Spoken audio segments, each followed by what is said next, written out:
ঝাউবন আর ঝাউবন। চলেন ঝাউবনের ভিতরে ঢুকবো, আপনাদের সাথে নিয়েই ঝাউবনের ভিতরে ঢুকি, দেখি কেমন দেখা যায়। পুরো অন্ধকার, এত পরিমাণ ঝাউ গাছ, বাহ বাহ মাশাআল্লাহ, দেখতে সুন্দরই লাগতেছে। সুন্দরবন এক সাইডে, নদীর ওই পারে কিন্তু সুন্দরবন। সুন্দরবনের আবহাওয়া এখানে বিরাজ করতেছে, মনে হয় সুন্দরবনের এক অংশ চলে আসছে এরকম।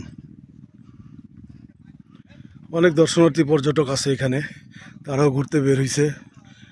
দেখেন হাজার হাজার হাজার হাজার ঝাউ গাছ,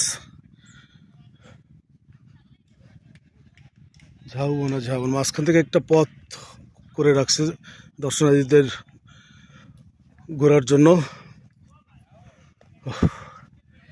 আমি হাঁপিয়ে গেছি, অনেক হাঁটাহাঁটি করছি।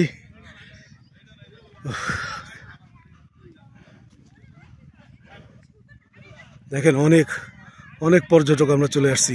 মেন কুয়াকাটা সমুদ্র সৈকত থেকে এটা প্রায় 10 কিলোমিটার পশ্চিমে, 10 কিলোমিটার পশ্চিমে আমরা অটো ভাড়া করে নিয়ে চলে আসছি দেখার জন্য ঝাউবন। অনেক দর্শনার্থী এখানে, দেখেন